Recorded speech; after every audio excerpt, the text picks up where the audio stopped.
tundukkan kepala. Tiada kata yang manis selain ucapan syukur kepada Bapa di surga yang boleh kami kenal di dalam nama Tuhan Yesus Kristus.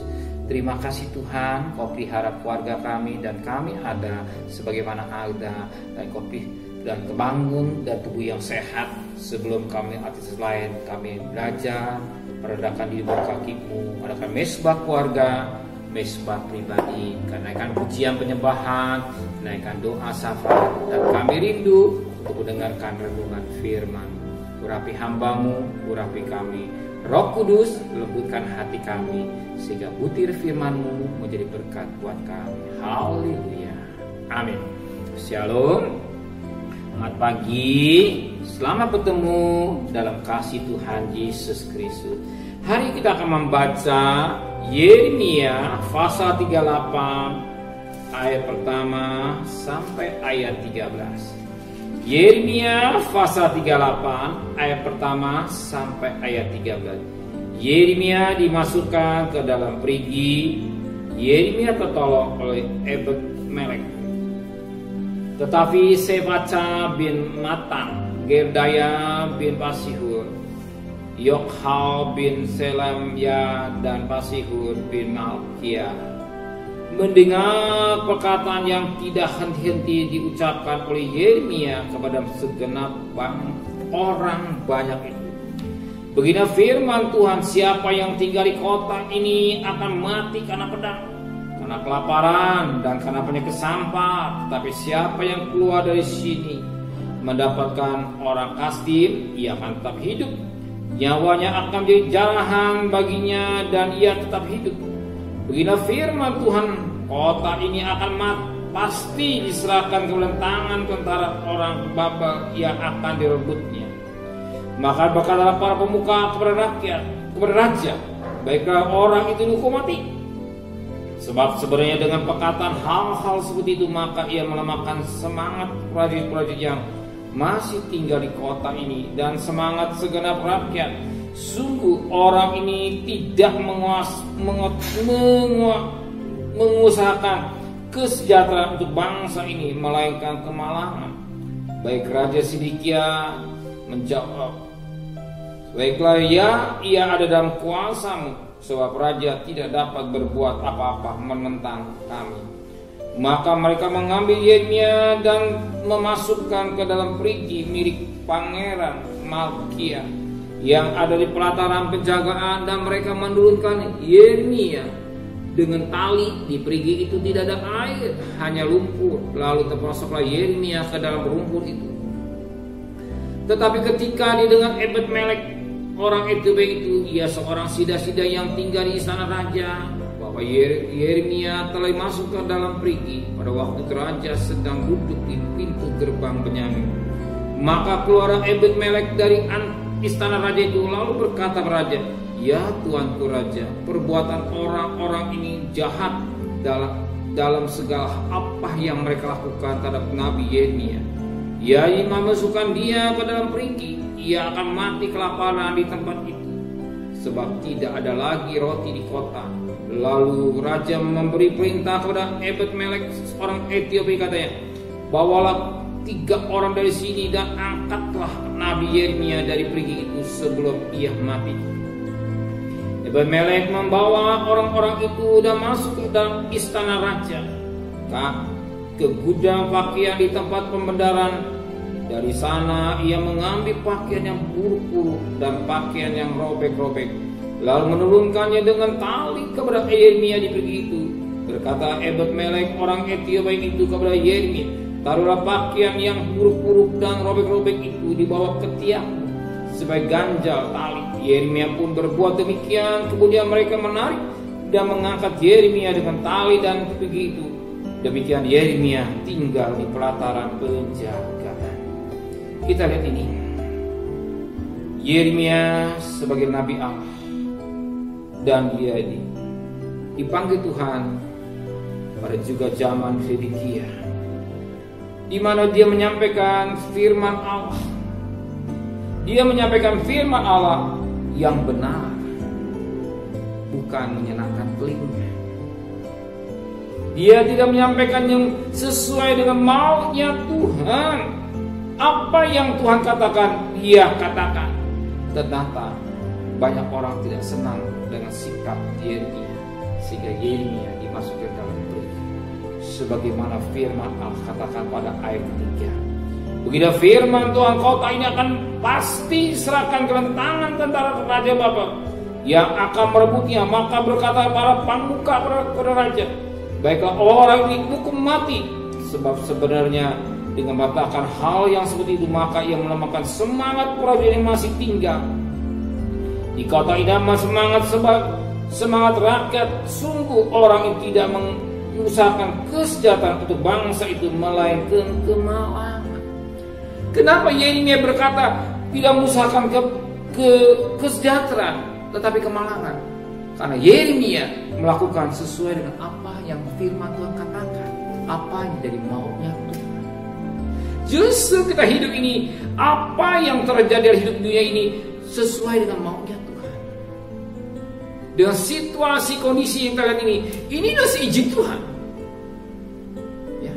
Apa yang kita lihat pada saat ini semuanya seizin Tuhan. Kita tidak bisa berdalih untuk menyenangkan telinga, tidak. Tapi harus sesuai dengan kehendak Tuhan. Tetapi kita lihat Yeremia ini, oleh karena dia melakukan firman Allah, menyampaikan firman sesuai dengan mau Tuhan, dia menerima apa dikatakan akibatnya. Dan dikatakan dalam firman Tuhan, Yeremia dimasukkan ke dalam perigi, sebagaimana pada ayat yang ke-6. Maka mereka mengambil Yeremia dan memasukkannya ke dalam perigi milik Pangeran Malkia yang ada pelataran penjagaan, dan mereka menurunkan Yeremia dengan tali. Di perigi ini tidak ada air, hanya lumpur. Lalu diperosoklah Yeremia ke dalam lumpur itu. Ya. Untuk menyampaikan kebenaran ada resiko yang harus tanggung. Yeremia akhirnya dimasukkan dalam perigi. Yeremia ingin berbuat yang baik. Apa yang maunya Tuhan dia kerjakan. Dia tidak berkata yang kesejahteraan, karena kenyataan semua yang apa terjadi ini seizin Tuhan. Tuhan sudah berbicara pada Yeremia tentang keadaan bangsa Israel apa adanya. Ya, apa adanya. Dia harus mengalami kelaparan, penderitaan, dan segala-galanya yang harus terjadi. Dan Yeremia menyampaikan sesuai dengan maunya Tuhan. Ya, dan apa juga yang dia alami oleh Yusuf. Yusuf disuruh oleh bapaknya Yakub ini untuk mendekat, melihat keadaan kakak-kakaknya yang sedang berjauh.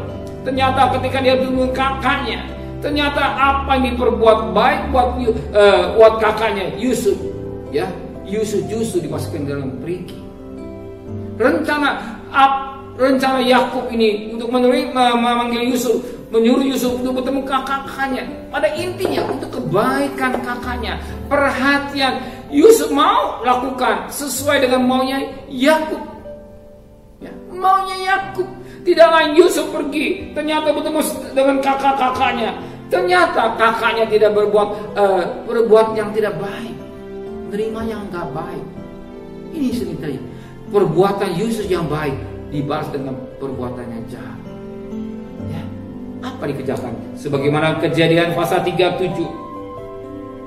Kejadian pasal 37 ayat 23. Kejadian pasal 37 ayat 23.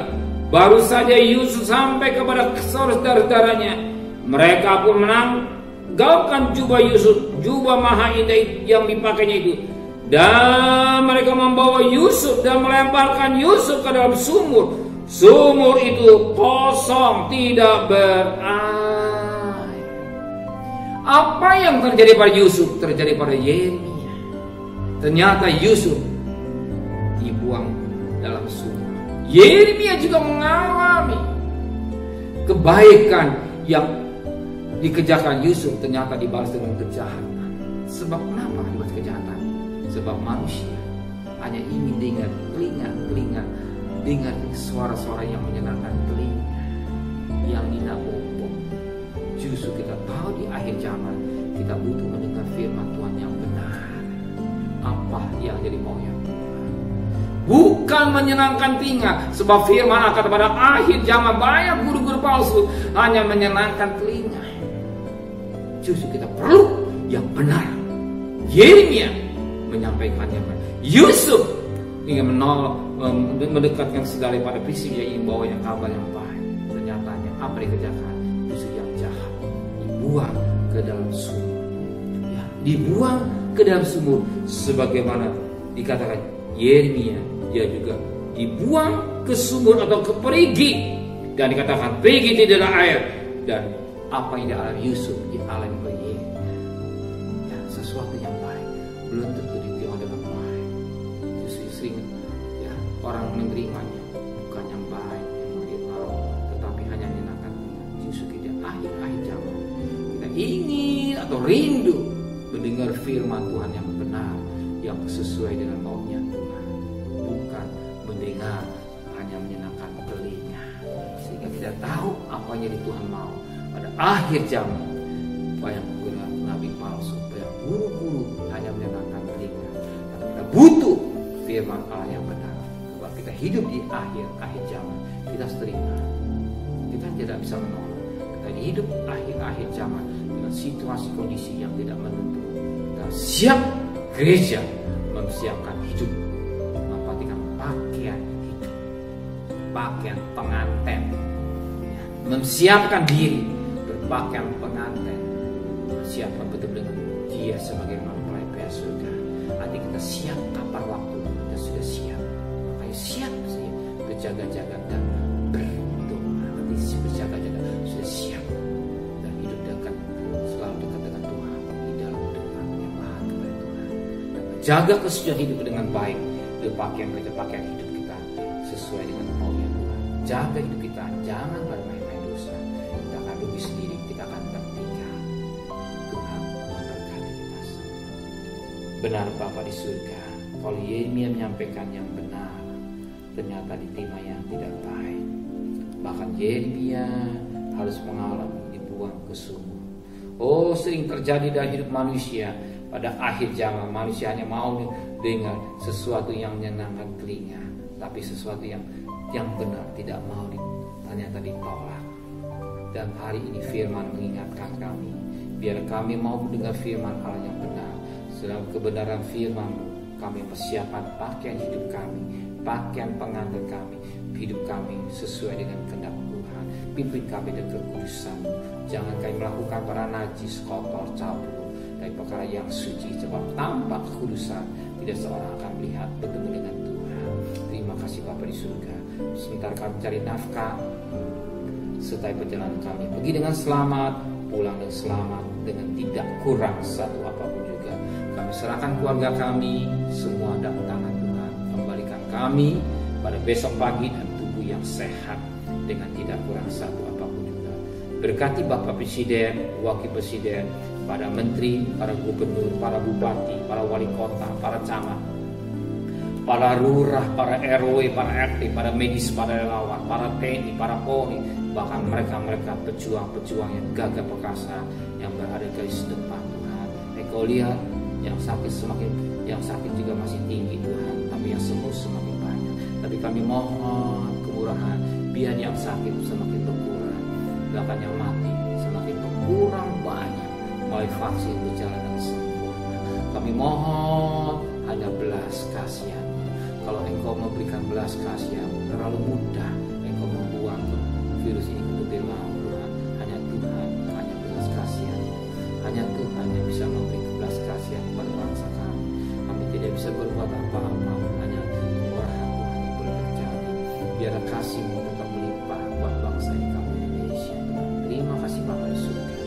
Dan terkasih, terimalah berkat nikmat dari Allah Bapa, cinta kasih sayang dari Tuhan Yesus Kristus, dan berkat Roh Kudus menyertai saudara hari ini sampai